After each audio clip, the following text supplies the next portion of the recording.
our nation battling COVID-19, the passing of Executive Order 51 by Governor Lee, governments are allowed to temporarily hold virtual meetings to protect public health, safety, and welfare to prevent the spread of COVID-19. Public will not be allowed to access this meeting except by electronic means in order to limit the number of attendees to no more than 10 people as mandated. Okay. Item 1, Bill? call to order. Hey, Bill, Yes. I think you have to be able to, I think you need to tell the public if they wish to participate in the meeting that they can call in on the call-in number, that we're not monitoring the comments on Facebook. How would they find out? We can just read that number. Do you have it, or do you want me to I read have it out? We were just talking about it as far as how are they listening someplace now? They would be listening through the Facebook live stream. Okay, fine. If you're interested in attending this meeting, you can use the following options. Zoom app meeting ID 880-7539-1617, password 54321, or call 1-929-205-6099. Meeting ID, which is the same as the Zoom app meeting ID, 880-7539-1627, and the same password as the Zoom app, 54321. Okay, we'll have item number 1, call to order, and reading of the procedure statement. And then item 3, the regularly scheduled monthly meeting for the August 17th, 2002 Planning Commission is being held by Zoom and or phone conference call. To participate, please follow the options above, which we announced. This meeting complies with Governor Lee's Executive Order 51. Item 4, roll call by the Secretary. Chairman Moore. Here. Vice Chairman Jones is not here. Secretary Davis here. Commissioner Charles Davis. Here. Commissioner Bobby Dawes. Here. Commissioner Jim Lewis. Here. Commissioner Joe Runyon is not here, but we do have a quorum. We have a quorum. And item 5, roll call of any phone participants. Susan Arnold. Chuck Suttles, that's the only 2. Chuck Suttles. Okay. Approval of minutes of the previous meeting, July 15th and July 20th.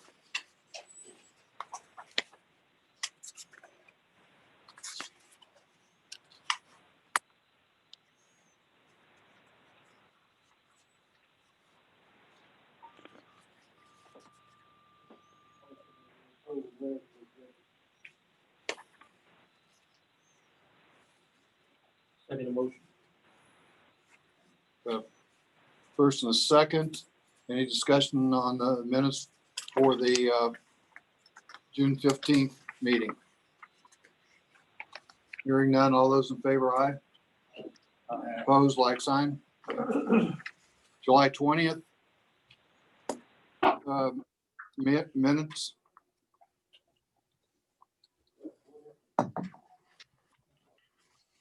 Charles, did you make a motion to approve? Okay.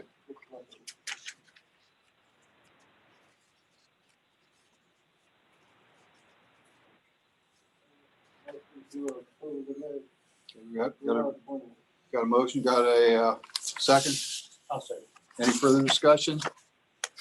Those in favor, aye. Opposed, like sign. Minutes are approved. Item 7, recognition of citizens, and don't believe we have any here or on the phone, right? Communications from the chairman, none.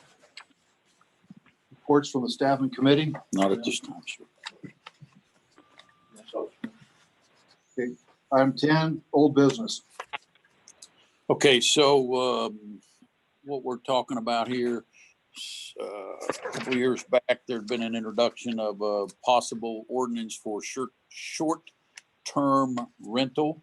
and there was 2 items submitted. You have them in your packet. One was for the planning commission to look at as far as the ordinance go, and the other was for the Dayton municipal ordinance. In that packet, we talked about this last month, and basically we said last month that we would give you the items to read over and let you refresh your memory on that from when this was brought up in 2018. The discussion is, do we need regulation of short-term rentals? Short-term rentals is going to be your Airbnb type things and other inclusive, but it's basically less than 30-day rentals. And there was some concern as to whether we want to regulate that. We don't have any regulation in as of yet for that. A lot of communities have gone to regulating that. At that meeting in 2018, it was decided that we needed to let the city attorney review the ordinance and the municipal code that was submitted. And so Susan has done that, and thank you, Susan, for being here. Would you go ahead? Yes, I think you all should have before you, I left copies of a draft, and it is very draft, short-term rental unit ordinance, and you've also got the 2 in your package to compare it with. Basically, I think that the commission would need to take a look and make decisions about whether or not you want to have a permitting process. And I tried to incorporate some of the same provisions that were in the ordinance that begins on I believe it's page 6 of your agenda package. So, for example, I incorporated some of the same minimum standards for short-term rental units that is in that particular ordinance. But I think the main difference between the 2 would be making a decision on whether or not you want to permit the short-term rental units. I think that with the 2 that you have in your agenda package, the goal is to zone them into R3 and R4. And state law provides that there are certain short-term rental units that if they meet the qualifications of the state law, they may be grandfathered in. One of the pros of doing a permitting process is that you can still require those grandfathered in rental units to obtain a permit. And if they don't do that within so many days, for example, 30 days of the ordinance going into effect, they could lose their grandfathered status. So if we have a short-term rental unit that's operating in an R1 area and they do not come in and get a permit within 30 days, they could lose that grandfathered status. And there are other ways they can lose a grandfathered status as well under state law. I set the draft that I provided you up with basically some of the same minimum standards. I did add a couple to that. The MTAS in the state of Tennessee takes the position that if you operate a short-term rental unit, that you're supposed to have a business license. And I've tried to set that out in this draft ordinance. There are also certain taxes that you may owe to the state of Tennessee as well, and I've included that in this draft ordinance. And basically, there would be an application process. There would also be an application fee. I know we had a very limited discussion of the application fee. What I'm looking at, and when I called and spoke to MTAS about this, it ranges anywhere from $100 to $300. And so I've put in, $250. The commission may have a different recommendation if you decide to go with the recommendation for the permitting process. And then there would be a renewal. Your permit would be good for 1 year, and then you would need to renew your permit. And the renewal fee would be $100, and that seems to be what most municipalities are charging for a renewal fee. It also sets out what happens or the grounds for a permit revocation or a permit suspension. It also sets out if you fail to obtain a permit that there's a penalty for doing that. It basically does not allow advertising unless you have a permit, and if you advertise, you have to put your permit number on the advertisement. It's going to be very difficult, I think, to enforce a short-term rental unit ordinance unless you have a permitting process. That way you have a way to figure out what's out there. You have also a way to regulate and have some idea about your grandfathered short-term rental units that are out there. And you can set minimum standards for the short-term rental units, and you have an enforcement, a way to enforce it. I think without the permitting process, it becomes very difficult. I did discuss that with MTAS, and MTAS does recommend that you have a permit process in place. I know you've just received it, and it's a wealth of information to digest, and again, it is in draft form. Susan, this is Dan. Can I ask a question? Sure. Okay, I'm not 100% clear. This document that says draft short-term rental units, does this replace the ordinance or does this accompany the ordinance? This would replace it, and I think we just need to figure out where it goes. Okay. If we're going to put it in our zoning ordinance, I would need to figure out where in the zoning ordinance it's going to go and give it the appropriate numbers. And if we're going to make it its own title in our municipal code, then we need to figure out where it's going to go, and I would need to have section numbers. But basically this is a draft, and I guess the first decision that we're going to come to is a permitting process. If the commission wants to go that route or not and make that recommendation to the council. And then I can figure out where we need to put it versus the zoning ordinance or in the code.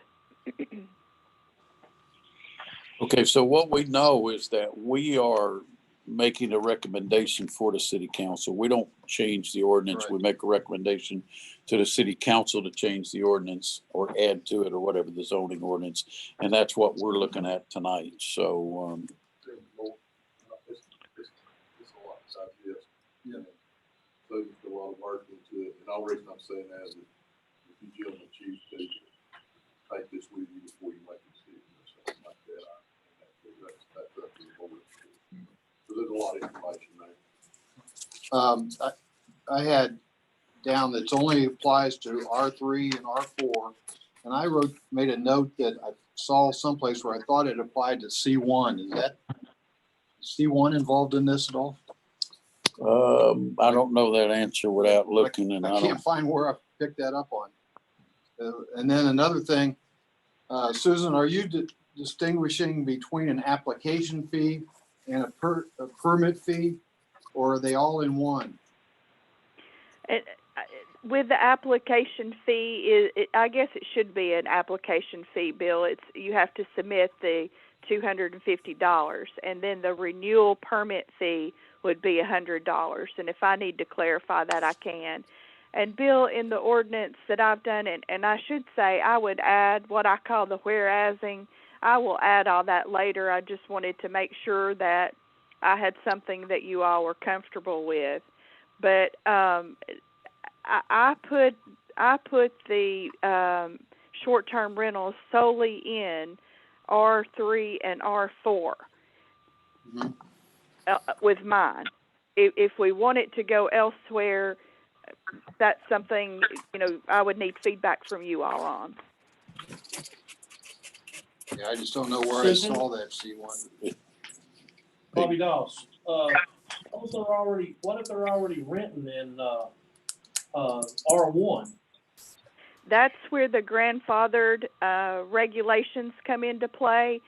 State law allows short-term rentals to be grandfathered in, but they have to meet certain requirements per state law. And that's one of the pros of doing a permit, is even if you're grandfathered in, you still have to come in and get a permit, and that kind of helps us to make sure that you're still maintaining that grandfathered status. For example, if I was operating a short-term rental and in R1 and was grandfathered in, if I sold the real property to John Smith, I would no longer be grandfathered in, and John Smith would no longer be grandfathered in. What if you let your permit run out? Susan, what if your permit runs out? Does that eliminate your grandfather clause? It sure could. If your permit is revoked or suspended, or you do not renew it as Right. required by the ordinance, then it would affect your grandfathered status. And What if you're renting an Airbnb in a subdivision, say, or so whatever, that's not even supposed to have an apartment or anything in the subdivision, and you're renting an Airbnb, what can we do about that? Well, that would be if the subdivision regulations or homeowners association regulations, if they prohibit that, we're not going to, the ordinance says we're not going to interfere with those private agreements. That's up to the homeowners association and to deal with. But now if we're, talking about something that's grandfathered in, we really can't do anything about it. This kind of, my understanding, y'all can correct me if I'm wrong, Grady or Bill, this kind of came as a thief in the night to us. Mhm. I mean, it was on us before we knew what was going on. These people were renting these places before we even knew that there was such thing as an Airbnb. And like residents were just renting out rooms and different things. And I think there at one, I want to say there was like 53 or something already, but the first time we heard about it. But they have them on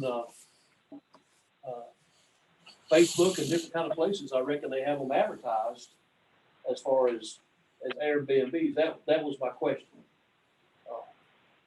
I think, Commissioner Ross, I think that what Susan's put together, I don't know what it'll do for us on what you're talking about, and that goes back to the grandfather. But I think what she's zeroed in on is protect the residential neighborhoods. I think that's one. Am I correct, Susan? This is really a protection for your residential neighborhood. It is, and I think that the permit process also helps that, helps establish the grandfather clause, but it makes them have to comply, with some of these restrictions, and it helps us to keep track of who's grandfathered in and who's not. And by having the permit process, if that homeowner that was operating that short-term rental sells the property, we know then that the next owner cannot be grandfathered in. And then that they would lose their status. If it was in R1, we would not be able to give them a permit. I think, Bob, you would eventually lose those that come in on us, like you said, at night. I think eventually, the way she's got it set up, eventually you're going to slowly lose those over time. I think there's some that'll stay, but I think it protects your residential areas from having new ones coming in. Do we have any idea, or is there a way we can find out how many these Airbnbs are in R1, R2, R3, R4? I think we can put something together on it, we'll find out. I think there's 50-something of them. I'm gonna say by now, I wouldn't doubt there's 100, but Maybe. anyway, it's a, You know, we can check and see, you know, kind of where they're at, where they're located and stuff, kind of figure out what zones they're in, you know. we can- And if it's in the county, it has nothing to do with us. Right. no. But we can see what's in the city where it's zoned, but we can put that together by the next meeting. Not sure we can do that. If you don't have a permitting process as described, if we don't have this permitting process, we have no control. If you don't have any- It's not in our regs or anything. just wide open. There's no need in having an ordinance, in my opinion. This. There's no need in It's having an C1. ordinance What if about you that don't one? have Just- a permitting process. We already have one there. I think that's what's happening. We already have one there. That's right. That's what's happening. It's That's just wide open. downtown area. We And don't. that goes back to, and I know it's not the answer you might want to hear, but back to what Susan said. That's why we have to have the grandfather clause in there, is because they're already established. If it's, you know, we know it would leave it there, you know. So Well, who's getting, is anybody getting any taxes off this? Is the state getting any taxes? well, they're supposed to be registered in Department of Revenue, but what has happened, I don't know. So if they have a business license, my understanding, we would be getting a sales tax. Susan, am I correct on that?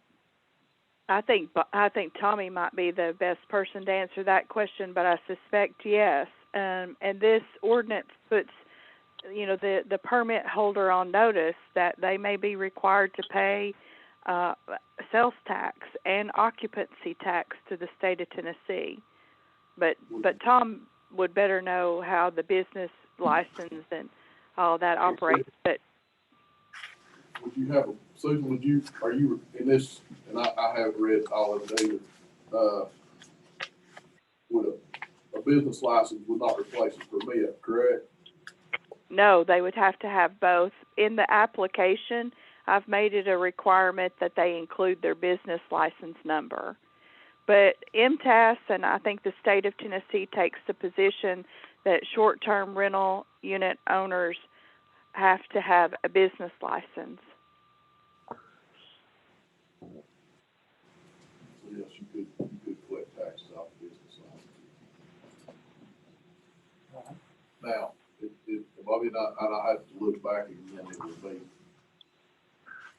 it's up to a certain amount where it kicks in. I'm sure they would make that relatively quickly. I think it's $3,000. If I had a conversation with Brandy about this, because that's more her field than mine, and my understanding is if once they hit the $3,000 mark, if I'm remembering right from that conversation, then that kicks in. If it doesn't, and there are a lot of them that say we're not at that mark, Right. I don't know how you monitor that. I don't know that you can. And my understanding also is that there's with the state, there's other fees pertains to hotel motel, but that doesn't go to cities. If I understand correctly, that goes Well, to we counties. get no hotel, motel tax anyway. Right, that's why, so, I think business license aside and all that stuff, though, I've started to put together what Susan said. The permitting process helps you monitor it. Essentially, is what it does. It gives you the ability to monitor it, and it also gives you the ability to determine if they can have one there or not, so. Well, I think if Susan's pleased with this right here, I think we need to pass it on to the council. I agree. I mean, it needs to be done it's ASAP. so you guys feel like this is something we need to regulate Yes. Absolutely. and now is what you're Absolutely. saying. Okay. But, So, yeah. and what Susan, correct me if I'm wrong, I think what you're saying is the absolute best way for us to regulate this is not just with an ordinance, but also with a permitting process. Is that correct? Yes, and of course your ordinance will have to set out the permitting process, and That's I'll put it in an ordinance form, and I think that we probably need to have a discussion. I think that most municipalities put this in their zoning ordinance, so I don't know if we want to put it in the zoning ordinance or put it in our municipal code, or how we, do we want to put it both places? I don't, I'm good with either place. Well, for you and us, so we'll also need to know what forms we need, what the permit, what it's gonna look like, what it's gonna require for information and stuff. I'll draft a permit application and come up with a permit, if that's okay with you all. But if they're already doing it, they're grandfathered in, so it doesn't, Well, it the was, process doesn't But they matter. they still need a permit. They've got conditions and they have to meet. Still have a permit. Okay. That way, We may have to grandfather them in and grant their permit, but they'll still have to come forward and get their apply. can, I can live with that. can the city do this? Yeah, well, I've talked to Susan about where the enforcement lays in this, and it would be through the city court, you could issue a citation essentially. Is that correct, Susan? I think I heard you say, Tommy, that about enforcement. If for example, if someone was operating without a permit, yes, you could be cited. I think I've written it up where it would be for $50 that you would be cited for it, and you would be cited to city court. That's debate. And what it does, Grady, is it'll go ahead and get a rule established where you don't run into issues that we've seen in the past, with things springing up all over the place. It at least gives you some authority to control, especially if you're a residential neighborhood. That's what, when people move into a R1 residential neighborhood, that's what they expect it to be. Is this gonna fall into Dan's house? Some of it will, yes. Or does it go to the sheriff's or the police department? It'll be Jacob or? probably a three-way split, probably Combs, Dan, and the police. Okay. And Brandy. Oh, okay. I think it needs to go to the council. I think we need some control over short-term rentals. I think, So is that a motion or? yeah, I'll make the motion. We send this, ordinance to the city council. Before we finish the discussion on it, there's an ordinance, well, there's a draft already written that, Chad, did you write that? I think Cameron wrote that when he was with you. Okay.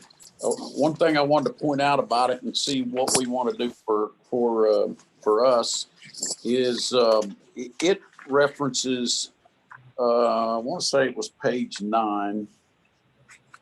It referenced C1 in addition to the R4 and the R3. I just want to see what you guys feel about the C1, Yeah, right? It's on page 12, page 9, or whichever one you want to look at, the third page of that ordinance. We already have, I think our C1 is consistent with hotel motel type stuff. And I do know, like right down the road here from us on this street here, we've got an existing one and a C1. I don't know. I don't know what you guys feel like about the C1. Is that, Susan, you just had it in R4 and R3 in yours. Is that correct? It is, and the reason why I did that, Dan, was I thought that that's what you guys wanted to do, and I got that from on page 6, I believe it is, on the second whereas. I'm if the commission wants to recommend commercial, that's fine with me. C1, I can add that. If that's consistent with our definition of C1, I can certainly add that. So what if they're operating now in C1, like you said? They would be grandfathered in. All But- the thing about C1 is it's not gonna really affect your residents. That's up to the commission, Right. of course. It's not like R1s, R2s, Right. But what would prevent me from taking a building downtown and turning it into a number of rooms, for, I mean, is that, Well, that's what I'm asking, is that an issue? I don't know. Well, they've done it already in apartments next town. Correct. They've turned them into apartments. Chad, you said Cameron put that in his recommendation. Do you know why? My guess would be is because apartments are permitted on the second story in your downtown buildings. So this, your C1 is your central business district. So that would be my guess as to why it was included that way. So you think it should be included? Well, I mean, I don't see a problem with it because you do have some apartments downtown that are likely to be rented out. The only thing is making sure that they don't try to over maximize the use of that apartment where you have so many vehicles trying to park for people staying there that there's not a place for them to park.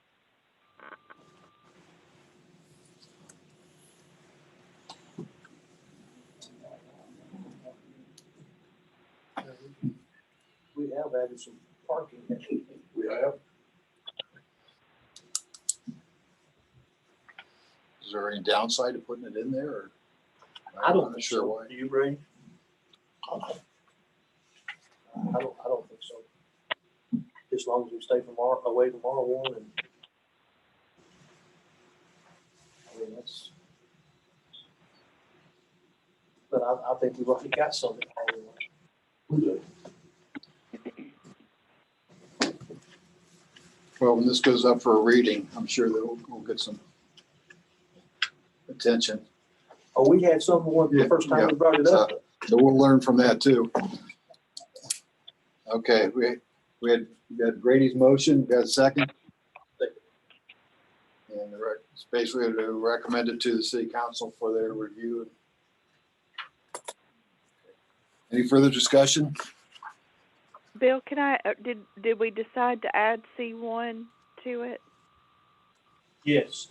Okay, We didn't see a reason why not to. okay.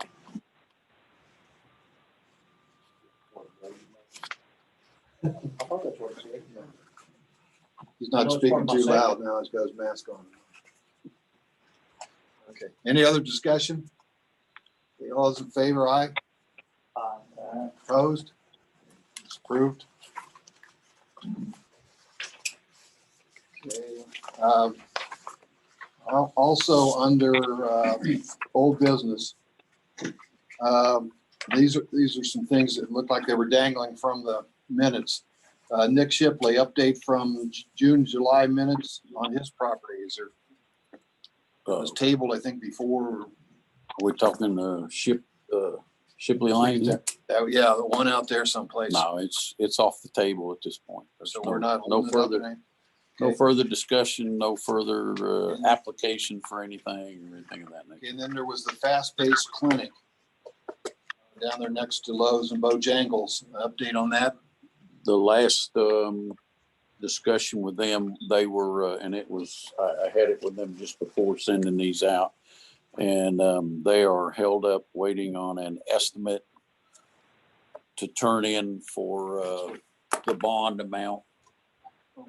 Susan, have they gotten with you about a bond wording or anything to this point? No, I haven't heard from anybody from them.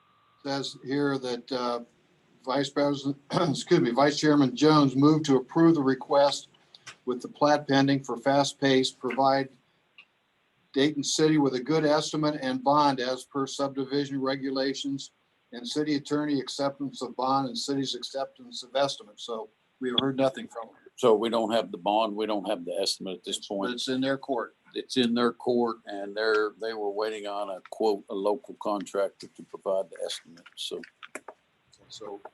which we would then have to review. We've got nothing else we're pending, thinking of. Another one by Shipley, but anyway, those were the last couple we were working on. I have nothing further on old business at this point. Okay, item 11, new business consideration of application form.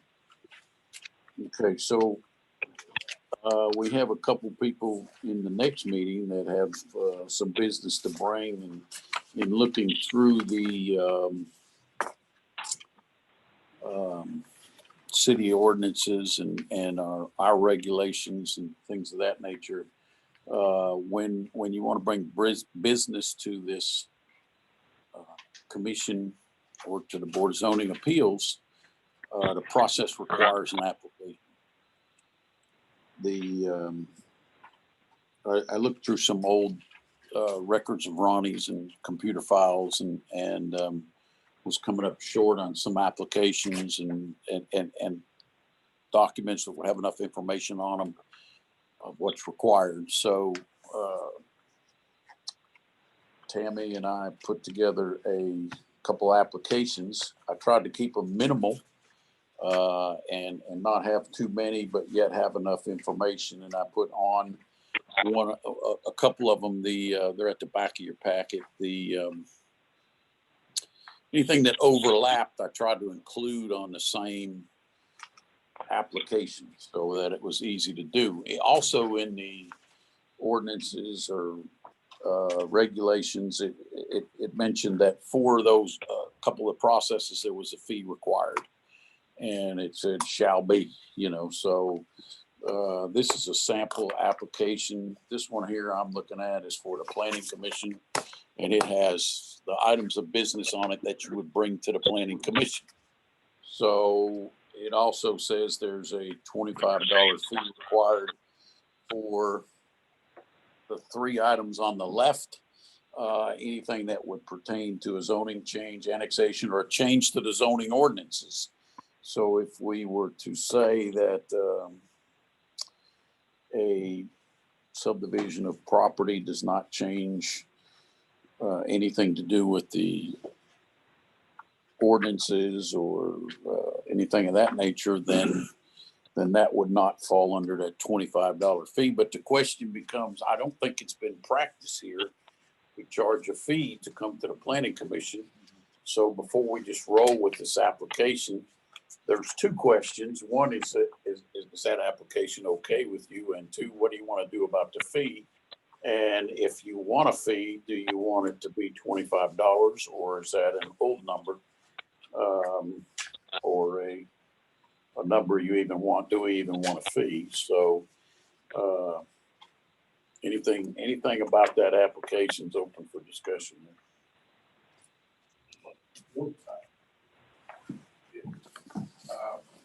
I'm not going to advocate for it yet, but I'll just tell you, one good thing about the application itself is this board will have a copy of it, know exactly what somebody's asking. Yeah, that So would help. that's a huge plus for the board. Mhm. The fee part of it, it is going to affect the city monetarily one way or another. We never charged the past every time. I don't know about the old days, Bobby. It had not that I'm. Not since I've been on it. Well, there's on the BZA agenda, page 22, there's a Board of Zoning Appeals application fee of $10. Yeah. That's the next one coming up. So that wouldn't be on this, or that one goes up to 20. This is That's a different application. So you're not gonna be the same then.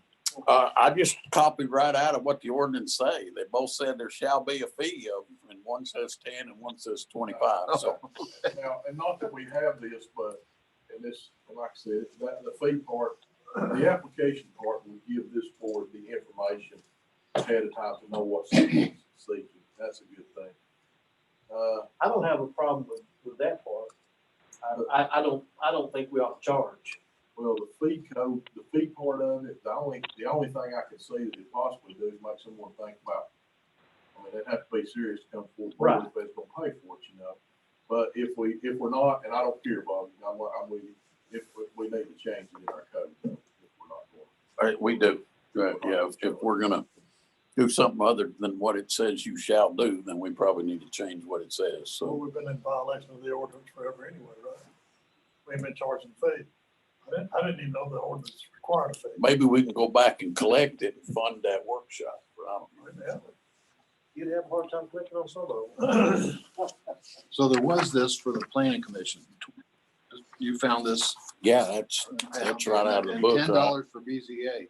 Right. Now, one item that I mentioned this to Chad, shot it to him, let him look at it. One item he mentioned is that when we, and I'm missing a copy in this packet. I'm not sure how that second application, but one of the things he mentioned was that $10 on that one, you have notices and hearings and things you're paying for, you know, that $10 doesn't cover what you're paying for.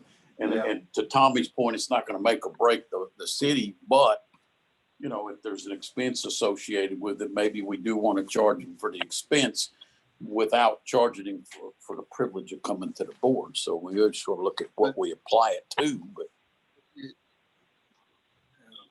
I don't care whether we charge one way or another, but it is nice getting this information.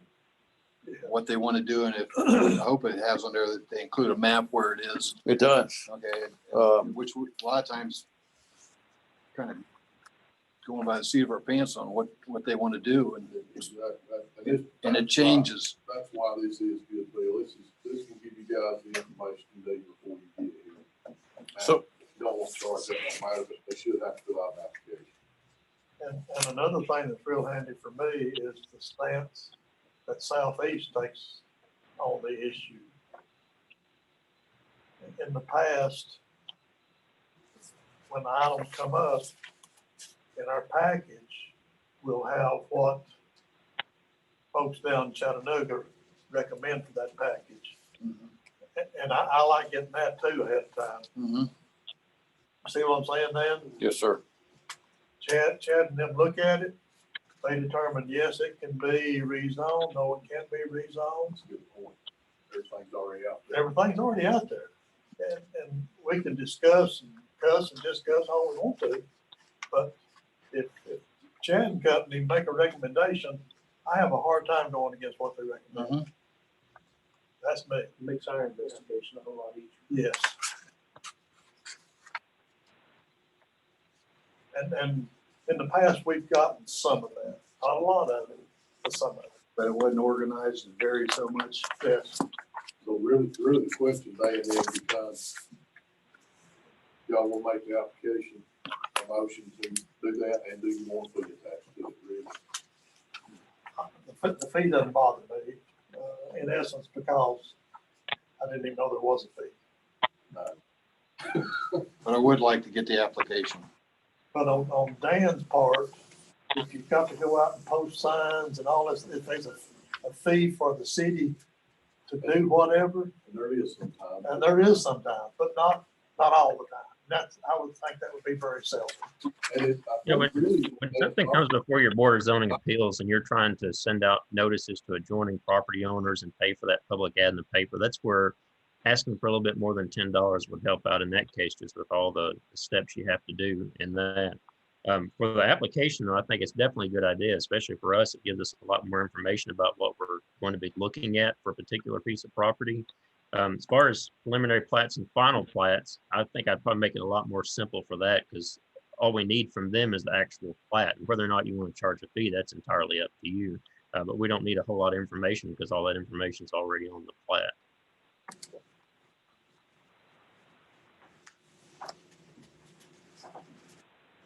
Okay, so we got a motion.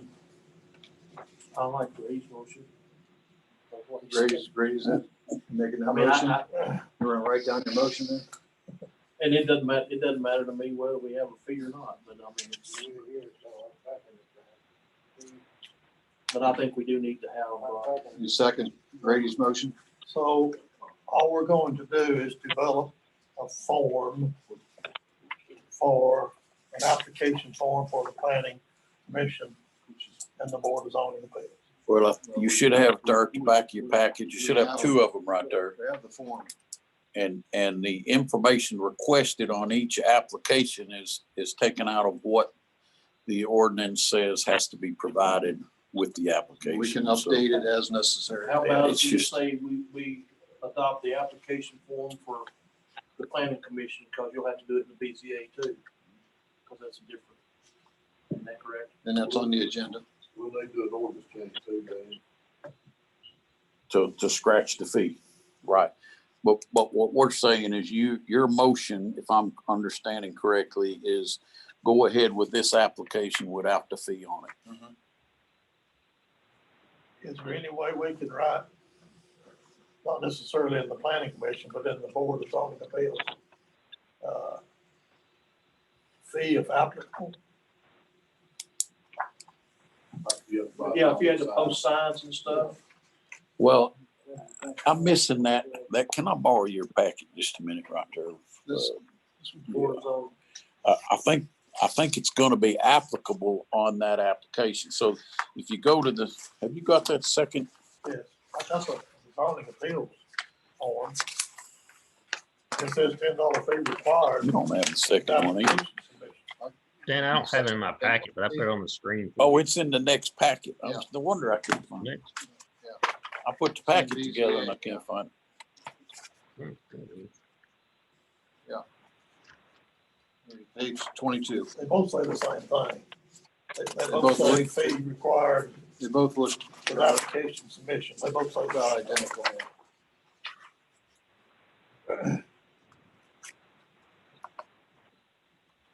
I'm trying to remember, but I think it's gonna be applicable for each one of these items. It's based on the notices we have to post. I think that's Yeah. what And that's so I think it's gonna be applicable if it's a pertinent Okay. thing to this form. When somebody comes in and fills one out, they're gonna wanna know how much is the fee gonna be, Correct. and you can tell them. If it makes it easier, Tom, just to leave it like it is, we can just leave it. Or we can do away with the fee. It doesn't matter, you know.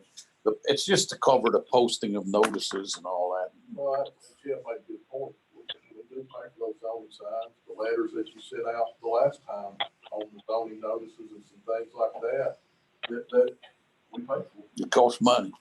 Newspaper, Newspaper.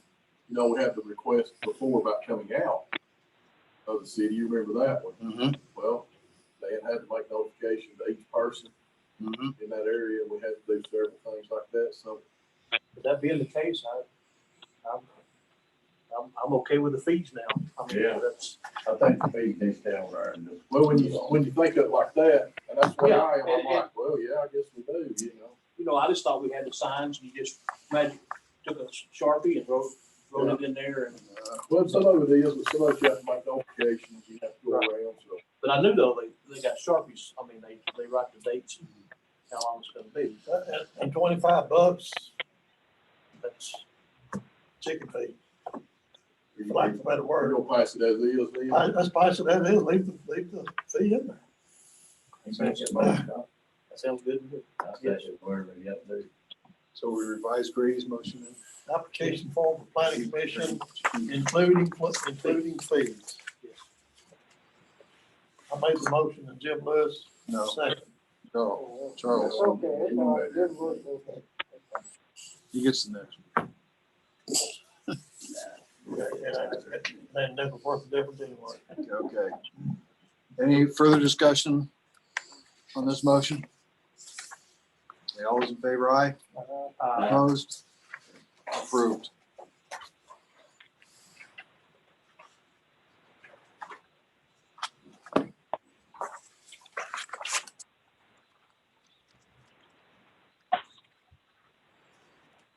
Yeah, you'll put, Chad's gonna send us, they recommend something, it's gonna be in our folder when it comes to us. I'm gonna try to. Okay, that's what. That's the plan, Jim. That's That's the way I like it, don't you? Yeah, Okay, It'll, what I'll end up doing to that end is, making the agenda, earlier and getting it out earlier. And,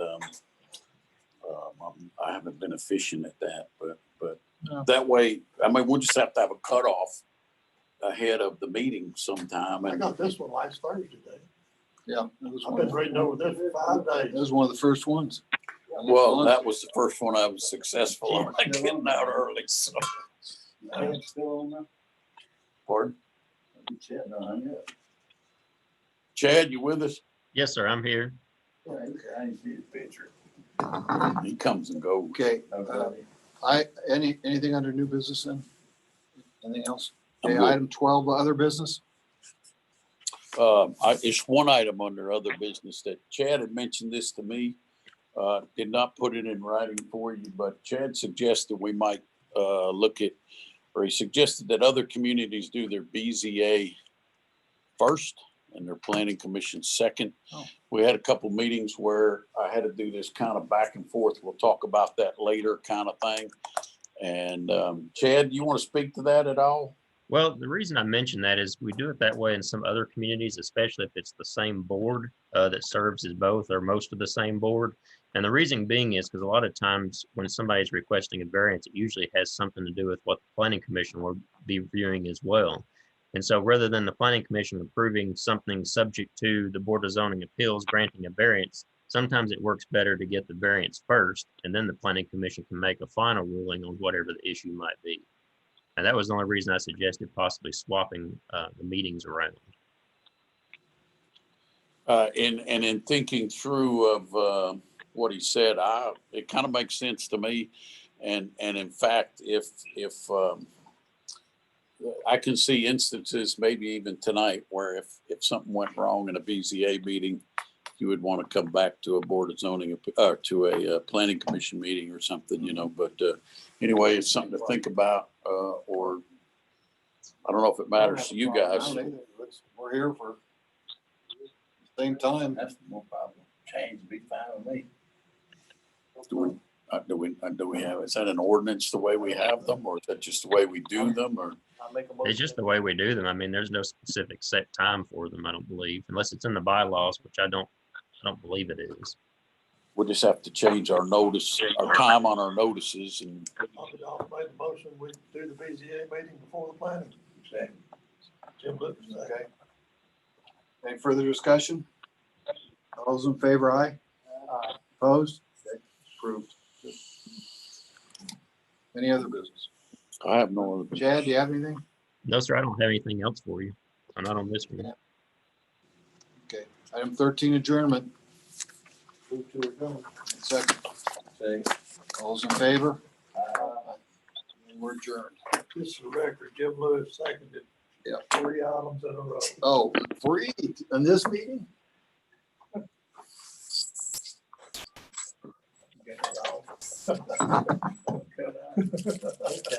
No, it's on, it stays on. Don't cut it off. Don't. Didn't want that to get out. We're gonna take a 5-minute break. You do? That's 4 in a row. We got a 5-minute break. Hey, Chad, Sir, do you have a gentleman named Mr. Corbin and a gentleman named Mr. Elsey on our Yes, sir. phone conversation? we have both of them on. Good, good. Hello, Jim, Chad, how are you? Good, good. How are y'all? Good evening, everyone. How are you? We're not started yet. We're on break. I'm just trying to make sure you guys got in okay. Well, I'm going to take one with you and I'll be back in 2 minutes. All right, sounds good.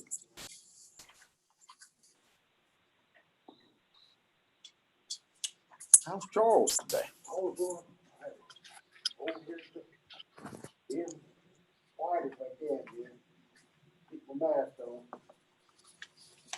I keep breathing through them things, Charlie. It's hard. Well, I can't either, but I think, try to do best they can, yeah, I have to think about the kids, I know I'm not. Makes it easier, don't it? It does. Yeah. No kidding. I saw a guy driving down the road. Well, there are some, Had there are the some middle cut out. plastic in there Oh, now. is that what it So is? that for us, Like a little speeding cone. no, what's it called?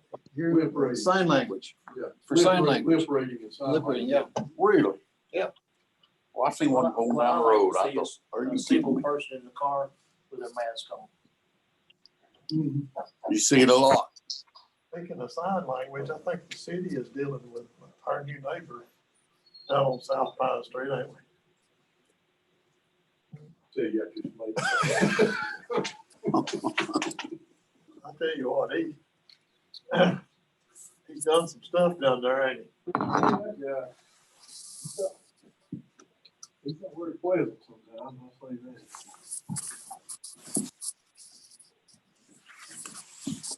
He's got his way of getting business done, don't he? You gonna run for Ted?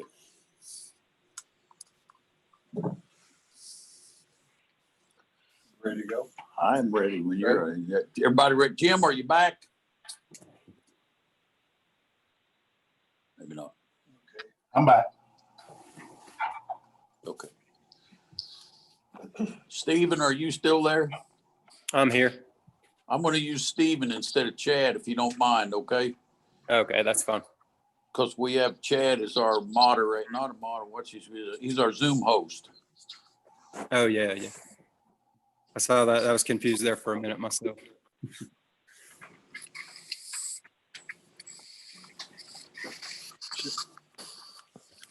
Can I read this down here? Is this the procedure statement? It is. Read it down here. You could, yeah, you could call it to order and then read it. Yeah. Okay, I'm gonna call it.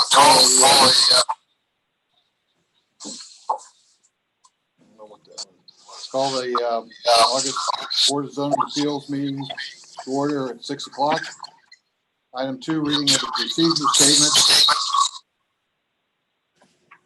With our nation battling COVID-19 and the passing of Executive Order 51 by Governor Lee, governments are allowed to temporarily hold virtual meetings to protect public health, safety, and welfare, and to prevent the spread of COVID-19.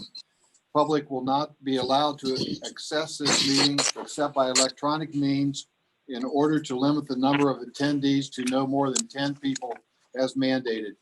If you are interested in attending this meeting, you can use the following options. Zoom app meeting ID 880-7539-1617, password 54321, or call 929-205-6099, meeting ID, same as the Zoom app, 880-7539-1617, password 54321. Item 3, the regularly scheduled monthly meeting for August 17th, 2020 is being held by Zoom and or phone conference call. To participate, please use the options previously announced. This meeting complies with Governor Lee's Executive Order 51. Item 4, roll call by the Secretary. Chairman Jones is absent. Vice Chairman Moore. Here. Secretary Davis here. Board Member Charles Davis. Here. Board Member Joe Runyon is absent, but we still have a quorum, Bill. Okay, we have a quorum.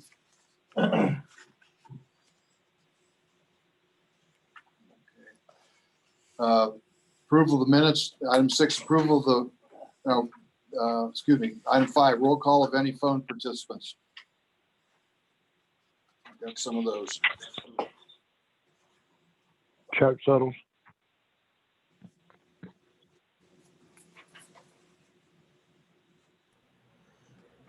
And we also have Jim Corvin, Chad Elsey, and Adam McRory.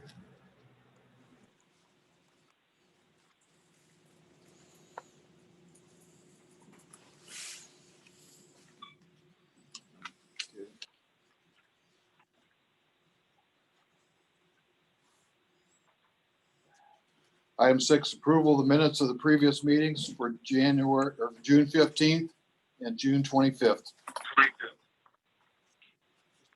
June 25th. Was that the one that the lady was here from the, was not the lady from Total Technical Solutions when we did the variance? Was that the June the 25th? It's a special call meeting, yes. So we don't have any minutes on that? Yeah, we got the minutes on that, but it showed me absent, and I think I was here for that one, wasn't it, Charlie? When the lady from the California Total Technical wanted the variance for the, yes, I was here on So that. you were present. That's all. Say that again there, Grady. The 25th call meeting, Yeah, but I'm not sure who you're talking about was here. the lady with the Total Technical. Master of Solutions Group. Manufacturing. And then Master You Manufacturing. talking about for the variance? Yes, for the For water the tank. silos up at the IAC, what is it, IAC building? Yeah. One about this building down there. You will, I don't believe, whenever we discussed about the building down at, Jake, I wasn't here for that. that was what this meeting, was special call meeting for, was Say again, Charles, I'm sorry. special call meeting for this building that, this doctors are going to put up down there.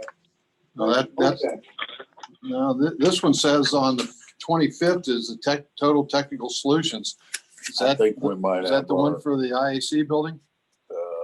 It's not no, fast. I think we might have our minutes mixed up. The here. I need to doctors catch were, that. fast something. I'm not aware of the doctor thing. Okay. Yeah, we've got a problem with the minutes. We might have had The one. Total technical solutions, the lady from California was Yeah, here. yeah. We had the variance, that needed the variance for the water tank and, This was early on there. it says June the 25th. If that, I think we've got a problem with our minutes. we got minutes issues. I think we might, because our special call meeting, Did we have, I guess one was a IDB meeting for them. Maybe. I'm not sure. I don't know if we had two meetings for them or one was, We're going back a little ways. Yeah, special call me at 30/20. anyway, Grady was there on the 25th, whatever meeting we had. That was before surgery. Yes, that was prior to surgery, yes. And I don't remember missing anything prior to surgery. No, we did not have a special call meeting for the doctors. The June 25th agenda coincides with the minutes you have in your packet. It had to do with the water tank, the variance for that. I just think it was Grady's IDB. just not, Grady's name's just not in those minutes then. On the 25th. The Secretary Grady Davis was absent on the 25th. Of June, yeah. Did we do an IDB for total Yeah. technical solutions? That's the one you weren't there. I don't think you were there for that. We did do one. Yes, we did. I was in a meeting with the lady from California, who is the round rod of total technical That was solutions. industrial development. Yes, yes. And I probably wasn't here for this one. Okay, so that could be then. I don't know why, where you were. She wasn't here for our variance meeting. She was at the IDB meeting. Okay. Yes. We So did the that's where- variance of the city, did the variance. The IDB meeting was the same issue, though, wasn't it? Yes, sir, it The was. water tank at It's the more house. of the formality of, Yeah, that's fine. We're getting confused about different meetings. yeah. So we're good. We're good. Okay, recognition of citizens, we'll do those in a minute.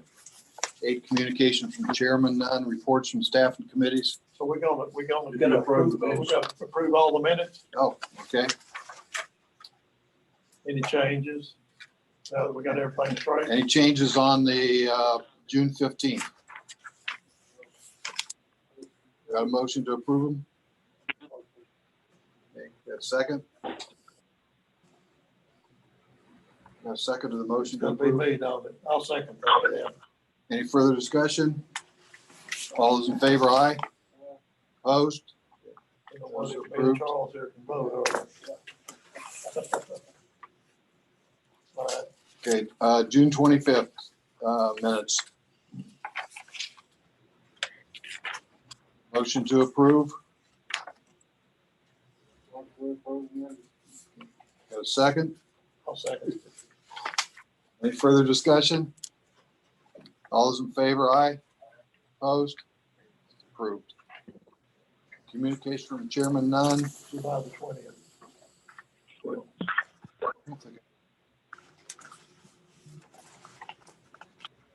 Okay, I didn't see that, yeah. Okay, I wouldn't. try it again here. Okay, you were absent there. Yeah, okay.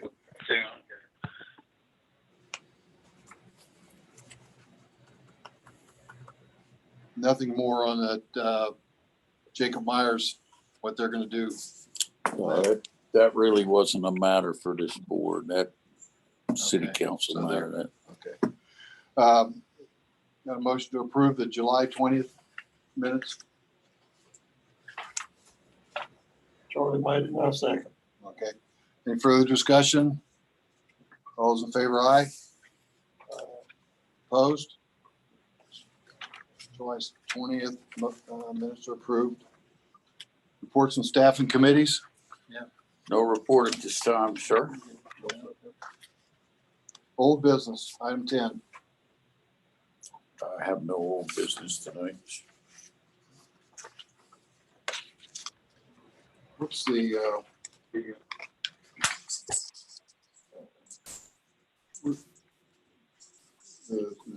this one, the next page is, structure and substructure, all that. That starts with the next discussion. That starts with new business. 11A. Well, 11A and B, yeah, that's correct. Therefore, there, so go on to 11A then. Go to 11A. Yes, sir. Okay, yes, sir. New business 11A, consideration of request from Stephen Elsey, 280 Main Street, non-conforming use. Okay, so what this is about is, the city has a, ordinance. Thank you, Chad. That looks good right there. The city has an ordinance that says that when a zone has changed around a use, that use is allowed to remain and continue as what it's being used as until it ceases to be that for a period of 6 months. So what we're looking at right there is what used to be Keener Marketing. Keener Marketing moved over to the highway. Mr. Elsey. I thought Keener Marketing was on the other side. On the west side, no? No, it's on the east side. Okay. And that is a C1 zone, and that house sits in a C1 zone. It's C1 all the way down through the church, and from Market Street all the way down. Mr. Elsey and his wife had bought that home, and they came to me for a building permit to do some remodeling to the home. I'm not allowed to issue a building permit based on our ordinances for a non-conforming use. And so they would like to discuss this evening the possibility of being able to get a building permit to remodel that house to live in. It ceased to be a house and ceased to be a residence when Keener Marketing went into it as an office some time back. And there's a reason that rule exists, and that has to do with allowing more space in the C1 for growing businesses, new businesses as the area grows. C1 is for businesses that need proximity to other businesses of similar nature. And so we have a little dilemma there. That house sits next to a business, which is Dayton Glass. On the other side of Dayton Glass, going west, there's another house that's currently a house. On the other side of the Keener Marketing structure, there's 3 more houses, and then there's the church. And so we have a house sitting in what looks like a residential zone that they bought a house and they were going to buy it and remodel and live in. And our ordinances don't permit me to write a building permit for it without you guys doing That whole something about it. district right there used to be the Carbonhire district. Those lots are 50/50. We've dealt with it. Another thing that's changed in these old ordinances and things like that. Dan and I talked about this. I understand the old C1 was developed business, but what's happened is everything's reversed and people won't live in town. And that's all changing. And I think we have to kind of go with the current trends of things. I think people are starting to come back into town to live. It's going back to what it was a long time ago. So, and it goes up to the board and what we can do stuff, but it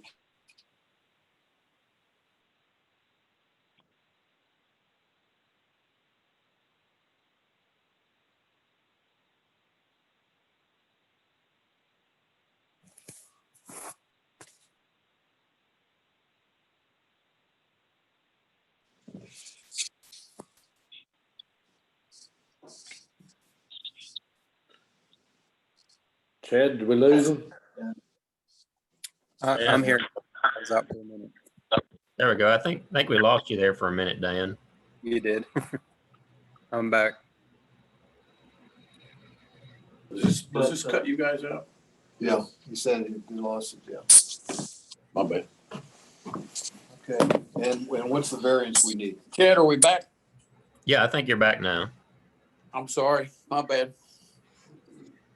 What's the variance we need? Well, there's a few problems here, and especially when we go to, if I had Southeast Tennessee Development District input for you in this package, we'll wrestle with this a little bit, okay? But the definition on this page 6 of a variance says that it's really going to be permission to depart from the literal requirements of this ordinance. If we go later on in the ordinance, a variance is not something we can do because it's for strictly for lot irregularities or shortage of distance or something of that nature. So that's kind of off the table for us a little bit. I think what I would like to do is if you guys feel like this is a good move, and I'm sorry for stepping out, that actually pertains to our next item of business or in this meeting, but well, I think Tommy's right. He spoke to it. We have millennials and all kinds of people that want to come back to town, that don't own cars, that you can go out here and buy your credit card. It's not a regular car rental, but you can be part of this deal where you walk to work and you just get a car once a month or however often you need it. And there's a whole new trend, and a lot of that's coming back to town. So whether that applies here or not, but what I'd like to do is on page 7, there's a special exception. Any use, which is Call this a special exception, let them, that you give them a permit to do what they want to with the house. well, that's what I'm aiming for. You might want to hear from Chad first, I wonder how it got changed to start with. It was residential before. How did it get changed to C1? It was, and I feel like, special exception is defined here. We have a process for a special exception, and I'd like to, I think we can use that vehicle to get them in that house. Yeah, I hope Chad agrees, but I think if you call it a special exception and go on with it, let them do what they want to with the house and live in it. But- And I think, is this the same issue we had with the old bank building a few years back? When those people wanted to buy it and Live live upstairs? upstairs? Oh, we did have. Wasn't that the same issue? Rodney? I don't remember. The old bank on the corner? Yeah. The old Dayton Bank. Yeah, they wanted to remodel the downstairs and put a business in it. and Well, live I upstairs. was thinking of this, the one by the courthouse. Yes, on the corner of that. Is that the old Dayton Bank? Wasn't that the same issue? Yeah. I think, what I remember anyway. So before we make a decision, if I can interrupt you for a second there, Grady, we have actually 2 items with the same ordinance, the same problem in the same night. And the other one is going to be Mr. Corbin on the house below town here before you get to the church. Reason I say that is I'm gonna hit you up for a special exception twice in the same night. So, We can't let Elsa have one and let this other guy not have one. well, I'm just trying to make sure all the. I think they both, I think they both deserve it myself. Yeah. I mean, they're gonna. Well, you qualifies on the rooftop, though. You qualifies in 2 or 3 different areas. Jim is adjacent to a R2 zone on one side and an R3 zone on the other side. So we could possibly do a rezone with Jim. I just felt like a rifle solution to a rifle problem was better than a shotgun if we didn't have to use it.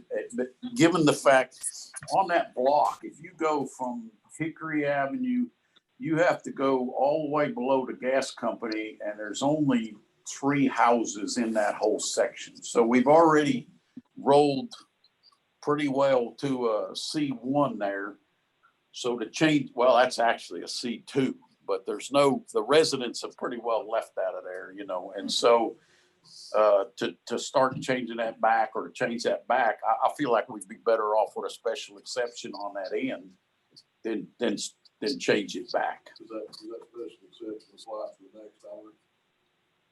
If I bought the Elsie's house?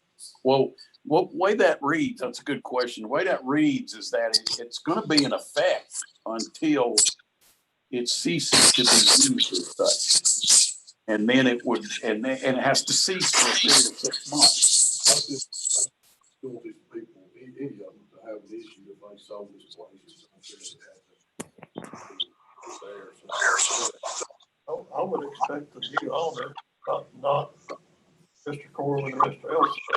They sold the property that we gave the special exception. That special exception goes to them. But That's what I think. That's my opinion. I'm just trying to protect those people. Yeah. Yeah, we give them a special exception. They do what they want to with the houses, live in them. If they sell them, they go back to the regular requirements, what is on. That's the way I feel. You want Chad? I would love to hear what Chad has to say. I really Chad, would. do you have some comments on this? Sure, and I've muted everybody. You can unmute yourself when you're ready to talk, but we're getting a lot of feedback from Mr. Elsie's, and I'm having a hard time hearing on that. So I've muted everyone else for the time being. But just to give you a little bit of information on these two properties, I think in both cases, the intention of the non-conforming use section is once a use has changed to a conforming use, the intention was for it to never go back. And that was so that you could actually eventually change an area over into all conforming uses. So for instance, in both of these where they state commercial, the purpose was so that over time, as uses change, they would eventually become commercial. And both of these, I've talked to Dan, I think the better way of doing it is not granting a special exception, because granting a special exception is typically when you have a use permitted on review. For instance, in your central business district, a C1 use permitted on review would be apartments on the second floor. So that's where they would come to the planning commission, request that special exception to be able to do that. I think what the better options are, if you want to look at allowing residential back in your downtown area, what we've done in other cities is we've actually included that as either a use on review or a use permitted in that particular zoning district. I think both of these are a little bit different tonight because one is an entire block of residences and a church where only one of those was actually converted at one time over to a business. So when you start, well, actually, I don't think it was ever converted, Dan, was it? It was just abandoned on the second one. The duplex that belongs to Mr. Corbin on Market Street sat probably 5 years not in use. Okay, so that one was just vacant. But anyway, on that entire block, it borders a residential zone. So if that's not an area you ever anticipate being commercial, to me, it would seem better just to rezone all that to residential. So Chad, if I can interrupt to that point just a second, it looks like that on the map. In reality, you know, that's the other side of the road where that R3 is.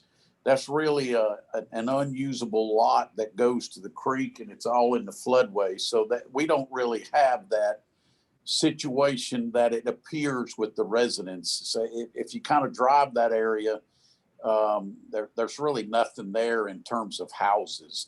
The other side of the road is the ball fields and the parking lot for the ball fields, which though it shows, well, I forget what the ball fields show, but there's we really don't have the residents there. It's not so we could change it, but we're really changing to fit one lot in a section. I don't care how we do it.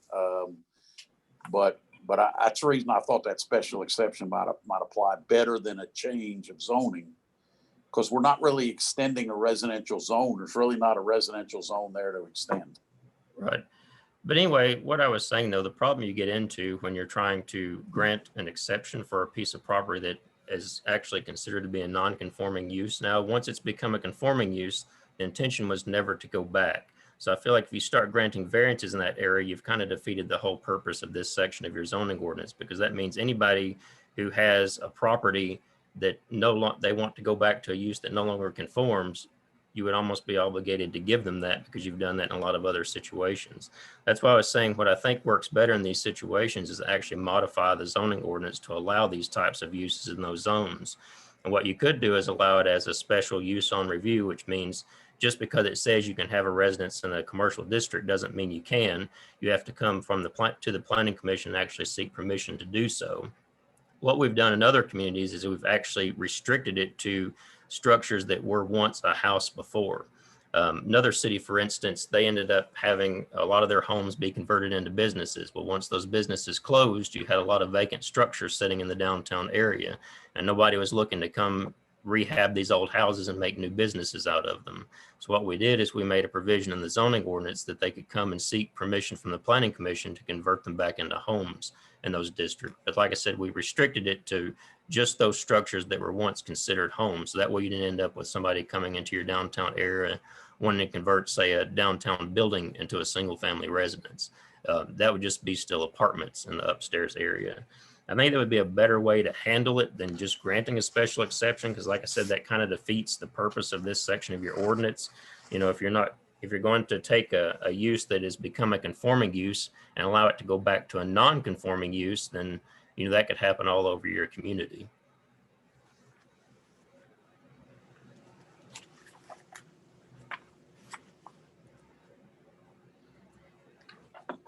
So what are we gonna call it?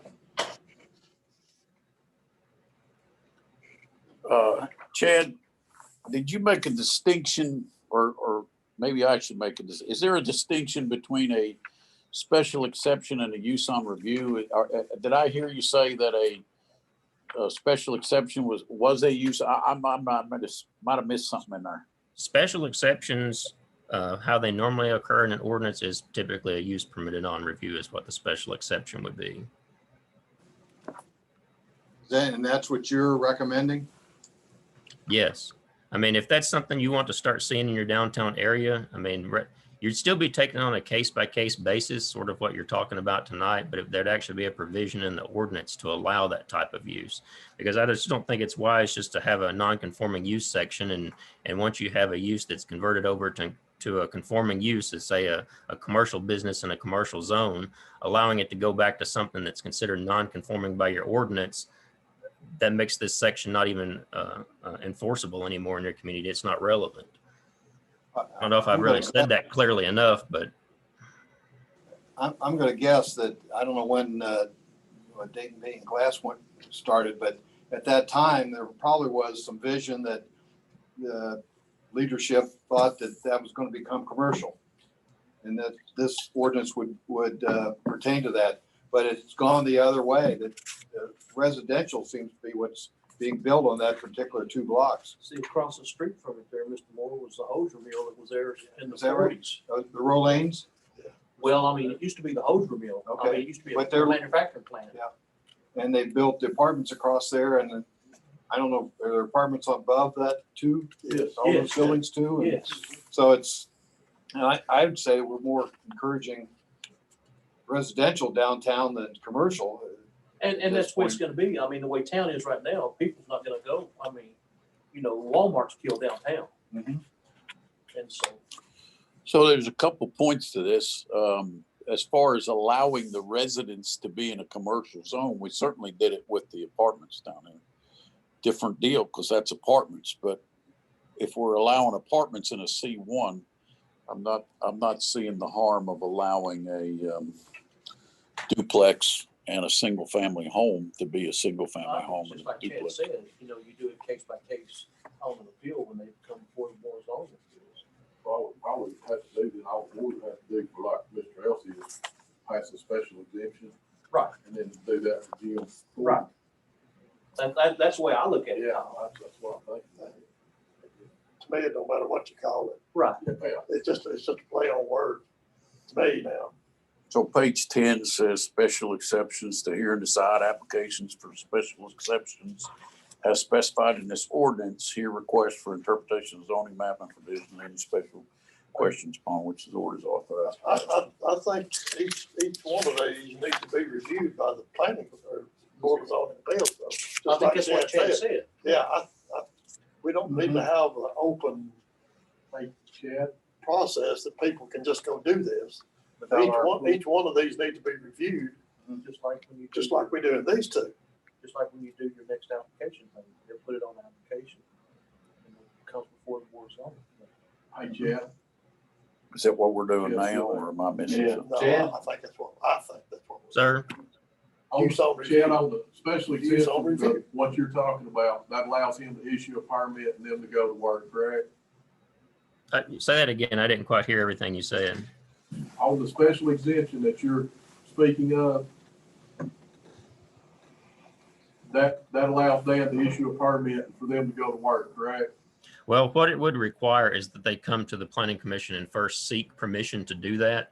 That's the same thing you do with the apartments in their central business district now. They have to come seeking approval and show a plan for it to convert those into apartments. So what you'd be doing with single family homes like this is you would set certain conditions, like I mentioned, stating that it could only, residents could only go back in a structure that was once used previously as a house, looks like a house, however you decide that you want to define it in the ordinance. That way they would actually come submit that proposal to the planning commission seeking to do so, and then they could grant that on a case-by-case basis. That's what they're doing now, correct? Well, what they're wanting to do now, the special exception is essentially granting a variance to the non-conforming use section, stating that while this may be considered a non-conforming use, the planning commission, the Board of Zoning Appeals will be granting them a variance to go back and convert it into a use that's not conforming with that district. And then Dan, and with that, Dan can issue a permit, correct? Correct. With that, I mean, Corbin's place is not changing, because it's always been a duplex. It was always two families living there. Was he gonna demolish that? No, he's gonna redo it. Just redo it? Okay. And that's another point to make to this board. Thanks, all. Yeah. He's gonna make it nice on our main street. That'd be a big improvement there. Yes, yes. But it's always been an apartment. Correct, but it ceased to be used as such, and that's what the ordinance says, or I'm sorry, that's what the, whatever I took this out, it says, it'd be the exceptions and modifications section of our zoning code.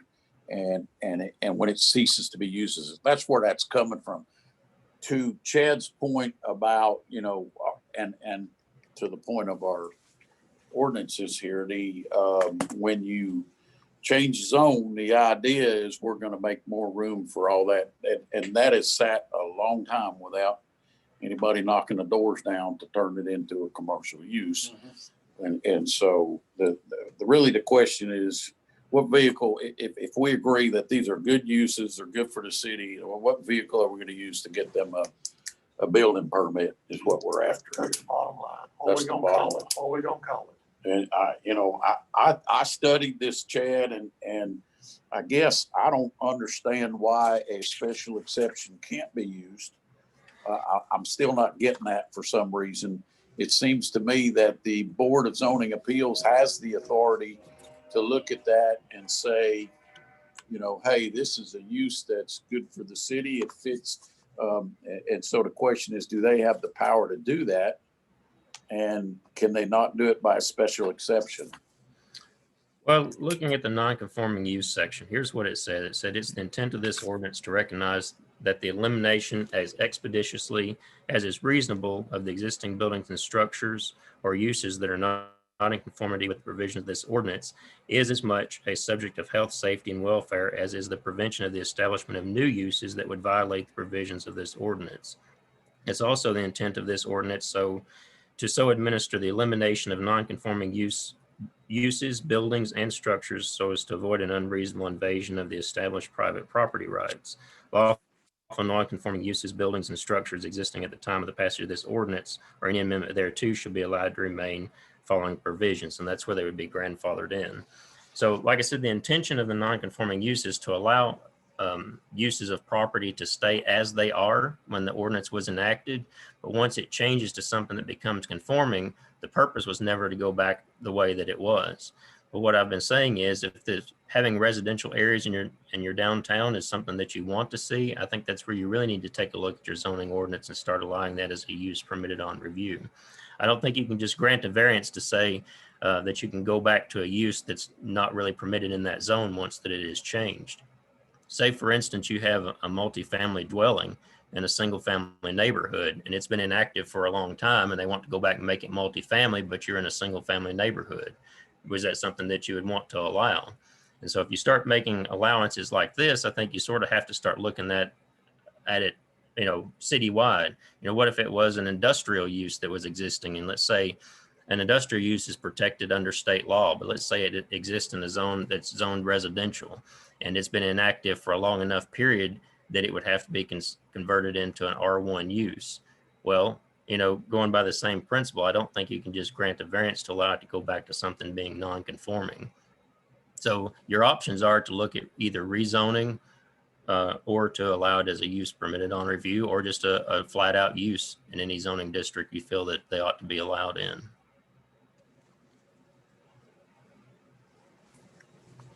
Can you repeat that last sentence for me, Chad? I'm just saying you could either do it as a use permitted on review or just make it an allowed use in these particular zoning districts.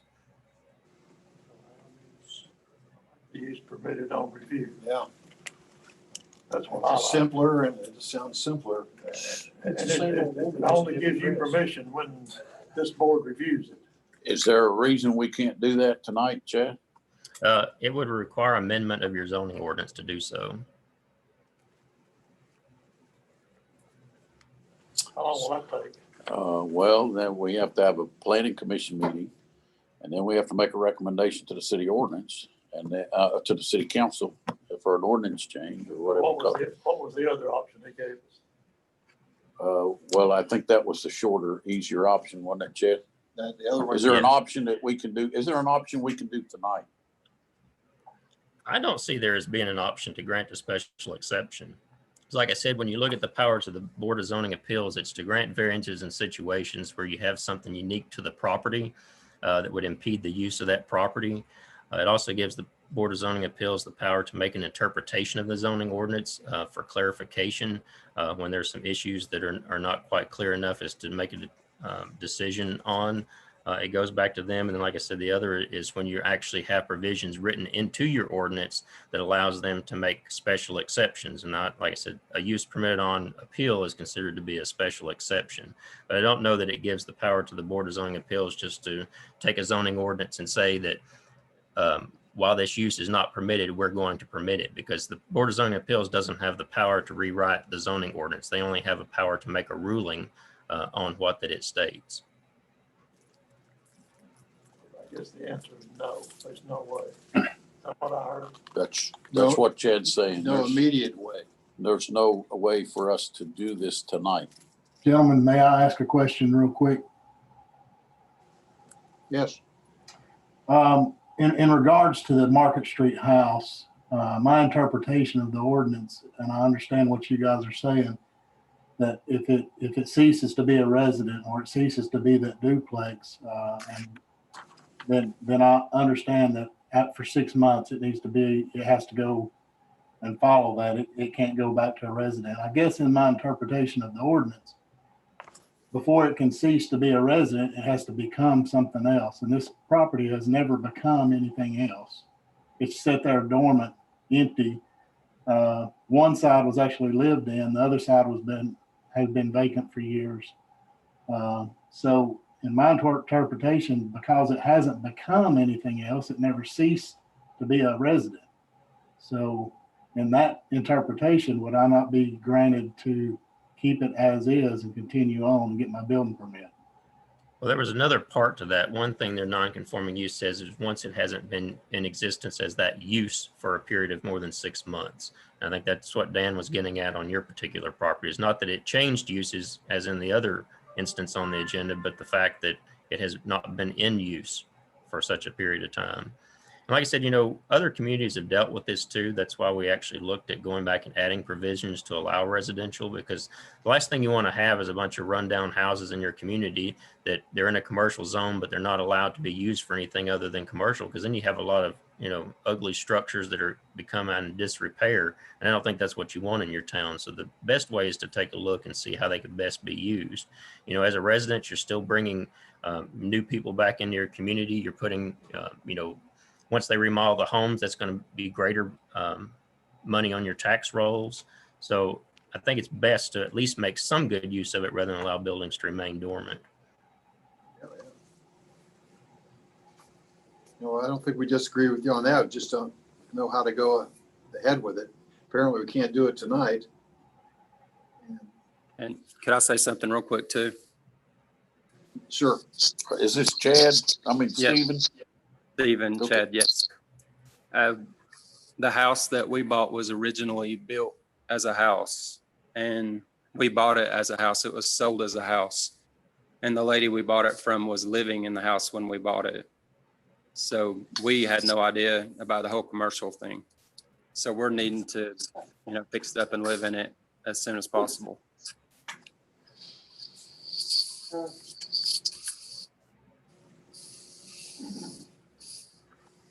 I don't think we're saying that we're gonna prohibit that at all. It's just a means of How can we do it? legally doing it. Yeah. Right. And, going to what Chad's done. That's simply tonight, but I don't think we have an objection to it.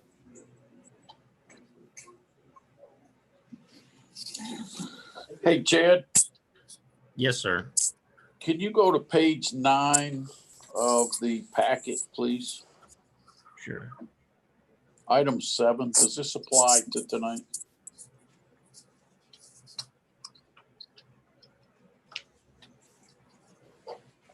What section is that under? I don't have a page 7 listed on my PDF here. We're gonna be non-conforming uses, exceptions and modifications. It should be page 72 of the zoning ordinance. It should be 15-02, non-conforming uses, item number 7. Okay, so that's on this page. Yeah, now that was something, the way your non-conforming use section is written, it does leave some confusion as to what it means, because that does say that non-conforming single-family dwellings, which are located in the C1 Central Business District and C2 General Commercial District, may be reconstructed and used as before. What I took that to mean is that you could actually demolish something that was currently being used as a residence and build it back as a residence. But like I say, Correct. some of this is open to interpretation. When you read it as to what that actually means, does it mean you can actually just go back to a use as a residence, or can you just take an existing residence, demolish it, and rebuild it? Well, I think in both cases, I can't really speak for Mr. Elsey, but for myself, we are demoing it down to the bones. So it sounds like this fits.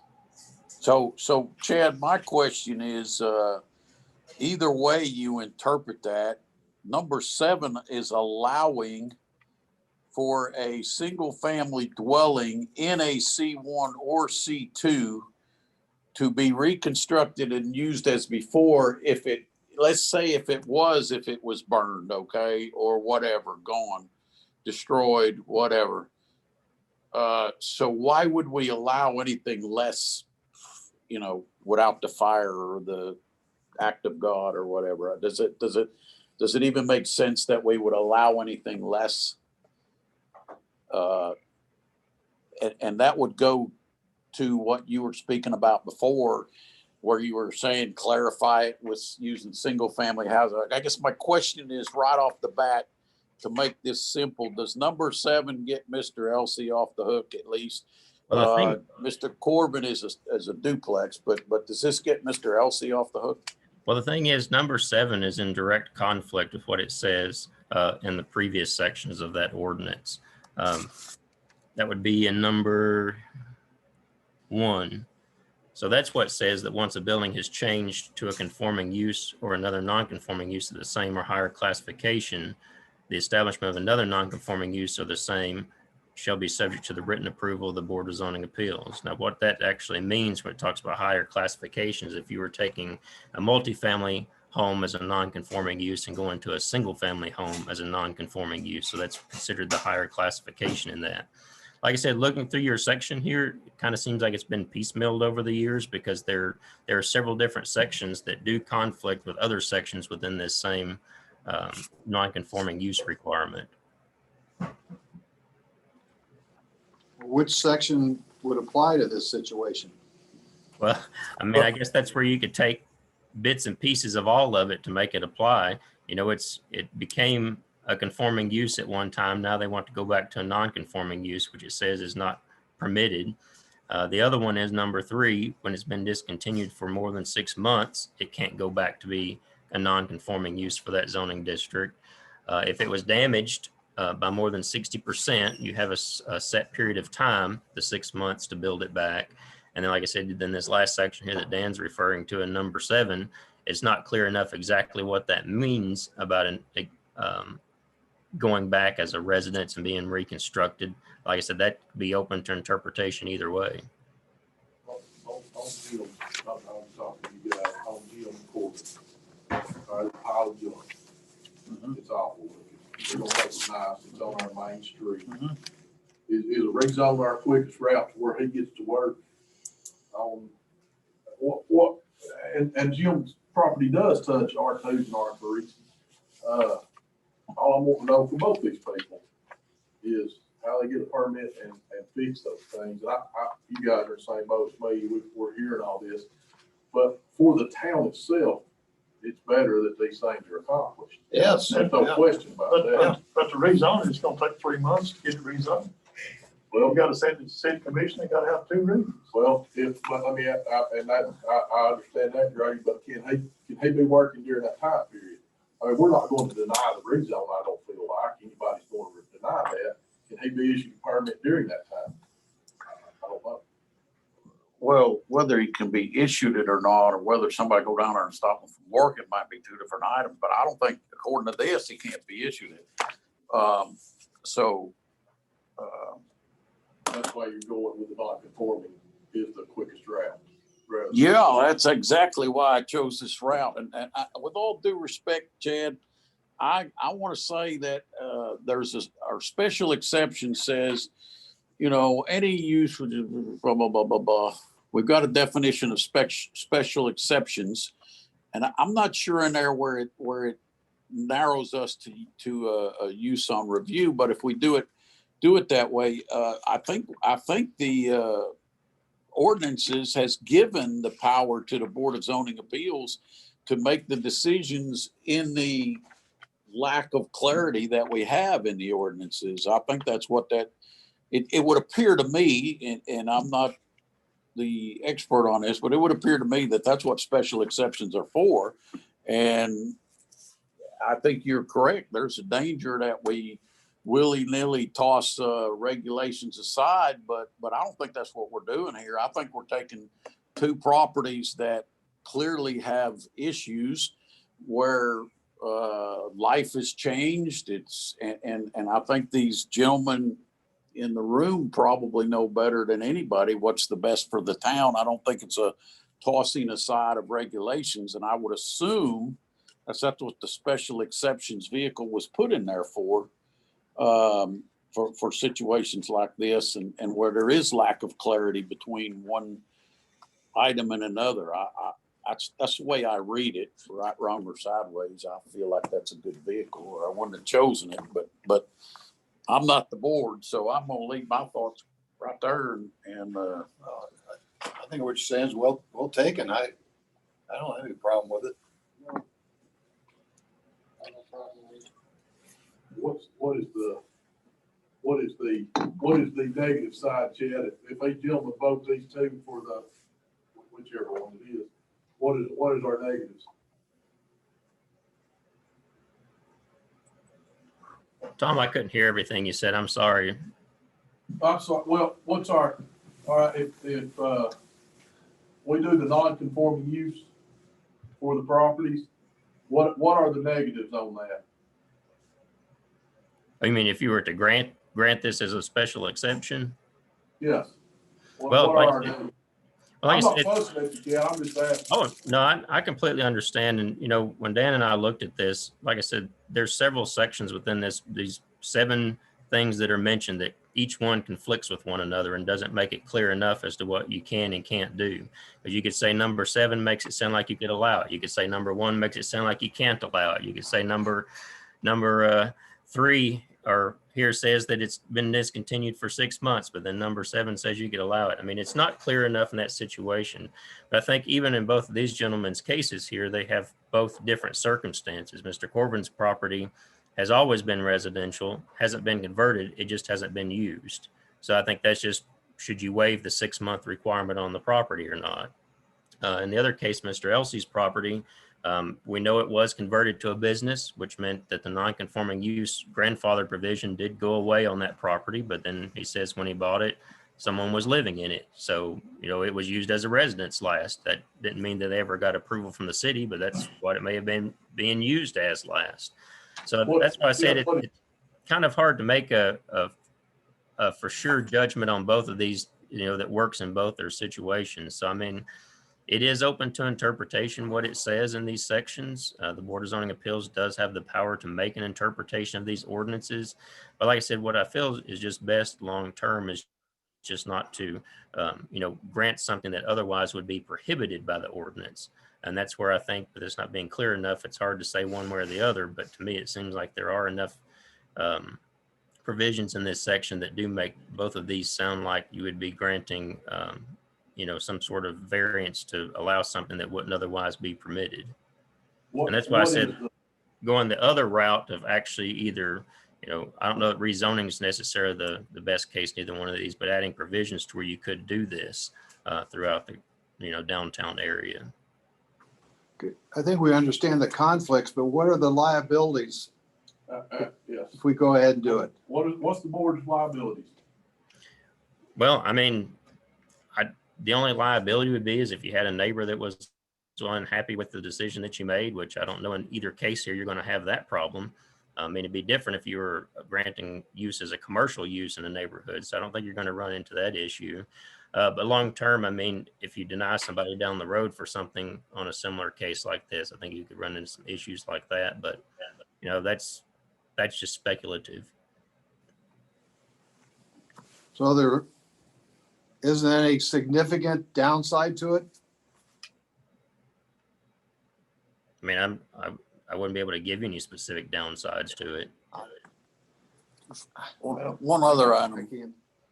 one other pertinent item, for the most part, not 100%, but for the most part, these ordinances are to protect usually a use that's going to be more harsh on the lower use. So if I'm a single family residence, I'm protected by a apartment building or a factory being next door to me by being in a single family zone. Mm-hmm. If I go to an R1, I have to have a single family. If I go to R2, I can have anything in an R1 and duplexes, triplexes, and quadruplexes. If I go to a C1, I can do certain things. If I go to C2, I can do anything in a C1 and a C2. So as we go up the use, it always includes what's lower, and we're protecting what's lower from the other uses. And I know there's some difference to that, but that's the general direction of this code. We've already allowed the apartments in the commercial zone. We're not protecting those apartments from commercial, and so if Mr. Corvin from a business standpoint feels he can rent a duplex in a commercial zone, then we're not protecting him from the commercial. He's choosing to go in there. It's You don't be charged commercial tax renting the apartments. it's kind of an opposite direction of the way the code, for the most part, views the protection. Well, I'm not on this board, but I, from the standpoint of being on the city council and beautification of the city of Dayton, anything that they're gonna make better, I'm all for. Yes. I would hope there'd be other properties Right. in Dayton that needs a refurbishing, and then the same thing happens to them. In this particular property, I mean, I've driven by it. I don't think it's 1,000, but many hundred. They've already done 100% improvement. It to it, looks just cleaned better. it up. It looks better now than it Right. did a couple of years ago. And on the main street, I'm looking at it right, the two properties east of this property are residential Yes. houses. On Main Street, that is correct. Yeah. Yes. And on down Across there, the even. street from it, next to the beauty shop. Well, we even allowed apartments up there in the, above the floors of where we were Yeah, at one that's on the time. Chelsea property. I think we need to grant a special exception for both pieces of property, and I'll make that motion. Okay. Oh, I'm sorry. You said a second. Uh, No, you're I fine. talked out. Better take them one at a time, Gracie, All right. your A and B and stuff. I make the motion that we grant a special exception for the 280 Main Street property to be used as private residence, which will enable you to give them a building permit. Correct. I'll make that motion. comfortable with that? I don't want to go against what Chad, because I really appreciate what Chad does for this board. But I think we've reviewed this, and I think it's up to this board to determine from the review whether this property can be used the way these people want to use it. Yeah. And I think whatever wording we want to call it, special exception, ordinance permitted by review, whatever, as long as it comes before the Board of Zoning Appeals, it's got a process it's got to go through to get it changed. And if somebody else wants to come and try it, it's up to them if they want to do it, but they've got to get it reviewed. It may or may not get approved. And Chad said there are conflicts in the current ordinance. And That's the motion I'll make. it's our interpretation. That's the motion I'll make for the Main Street properties. I second motion to file the signature. Any further discussion? Chad, you have it? No, I mean, I don't have anything else. I mean, there's no hard feelings over this. I mean, I don't. Oh, no. Like I told you, it's No, confusing no. enough as it is, but I do think if this is something you want to see, I think the better route in the future to handle these types of situations is actually put it in as a special exception in each one of those districts, the C1 or C2 or whatever you want to allow it in, so that there is some clear path in the future. Because I mean, this does make it hard for people that come into your community looking to buy property. Because I know of other situations in communities where people have come and they've seen a house, but it's in a commercial zone and they're unaware of what it was last used as, and they've purchased it. I know other communities have turned them down. So I think just for the clarity for anyone looking to develop property in your community, I think being able to see a provision to use it as a residence will help these property values and help to sell property in your community, rather than just looking at this and being like, well, it can't be done. Who would develop that, Chad or Susan? We'll just develop it, Dave. Chad, what I would like to do, I've made myself a note here, is get with you sometime, tomorrow or later in the week or whatever, and try to work out the best way to word whatever it is we need a word in order to make this process a little more streamlined and For the and future. easier. Somebody So comes up- Gives the board leeway and Chad, would that help though with having to fill out the application? I mean, the board would know what they wanted to do and be able to review it, with this new thing that we just adopted tonight. He did. Yeah, with the new application that you approved earlier tonight, I mean, that's certainly going to spell out everything that they're requesting from you when they want to make a That's what I'm saying, in the request to future. the I'm board. talking about the future. Well, he did Yeah. one this time. you got one in you. Well, you didn't get this packet, I don't guess, but I did have them both to fill out an application, and you've got it. And it's not the one that Well, like I said, that we worked out. But anyway, so yeah, Chad, I would like to get with you later and work that out at another time as to how we can get what we think we need and have here in clarity, okay? No, it did not yet. Do you have something else you wanted to add? No, sir. Okay. Any further discussion then on the, It's the Main Street. Elsie property? All those in favor, aye? Opposed? Okay. It's approved. And item 11B. We'll make the motion that we grant a special exception for the Market Street property to be used as a private residence. Make that motion. Second. I had one question on this. Is this property to be demolished? No, I think it's a remodel. Okay. Is that correct, Jim? This is a remodel, total remodel. Hold on, I was on mute. Yes, it is a total remodel. I'll be stoning the front, improving it quite a bit. Yeah. It's just not a demolition. No, it's not a demolition. Okay.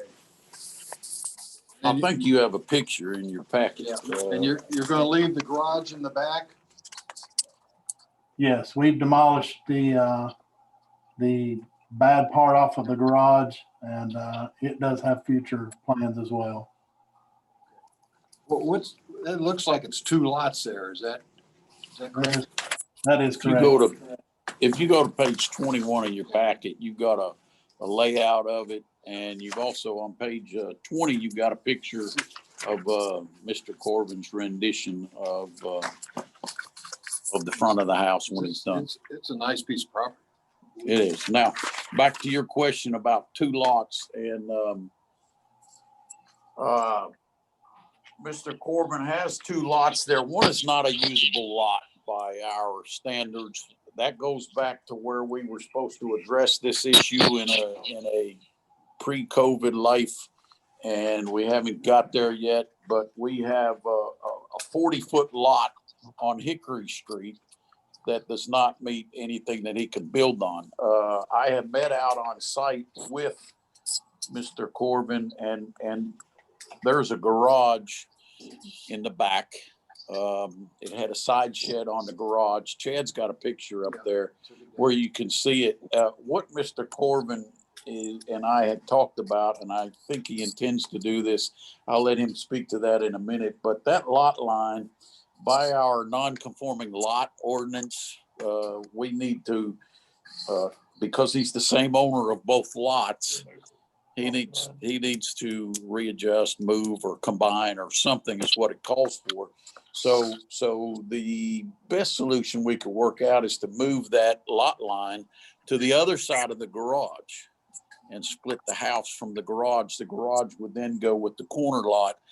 And at that point, he would need a variance for the lot line and garage setback. So we would have an accessory building with a rear yard setback. Side variance for the house? Because the house doesn't, looks like it spanned both the properties. No, we measured it off, and we think maybe that we can do this with one variance for the corner lot.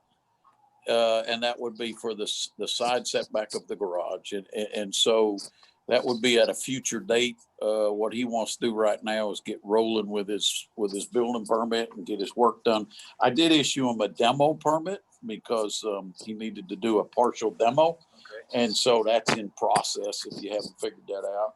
And but we think we can fit a lot line on the south side of the garage, get a variance for that at a future date, and have a conforming lot then with just a side setback variance. Jim, did I miss anything on that? No, that's absolutely correct. Dan spoke exactly right. Mr. Nevins has got that. He has got those, that plot. He's issued it to the state. We're going to be waiting about another 2 weeks, it seems like. So it'll probably be on next month's agenda.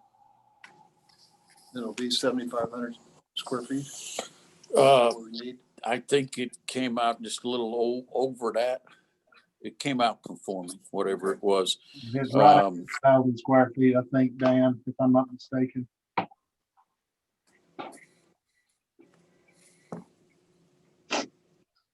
Or he could have facing that. Is that a street there? Hickory, that's right. Change what he needs for setbacks and all too. Okay. Yes. Grady, you want to say your motion to get it written down there for this one? Yeah.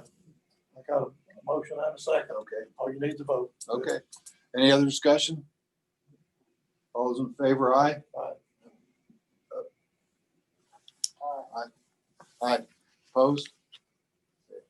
Approved. Thank you, gentlemen. You're welcome. Thank you. Thank you all. Item 11C, consideration of application form. Same discussion as last meeting. It's just a different application. And this one will be for a variance. It would be for application for use on appeal and an administrative review. So an administrative review is going to be if, I told somebody that some information that they feel like I was wrongly interpreting or wrongly applying the zoning ordinance, that they would come here for a use on review.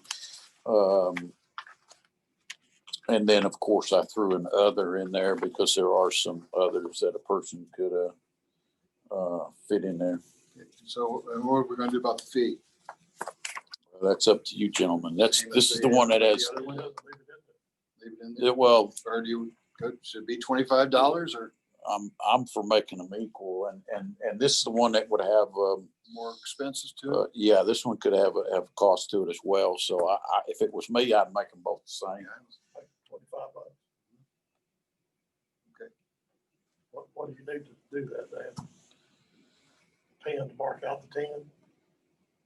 Well, if you tell me that's what you want to do, I've got to take that to the city council then, because that's an ordinance change, I guess. It's in the zoning ordinance, so it You would want have a to be. motion? Do you want a Yeah, motion? I would need it. And I'll make the motion that we approve the application form with the change of the fee to $25.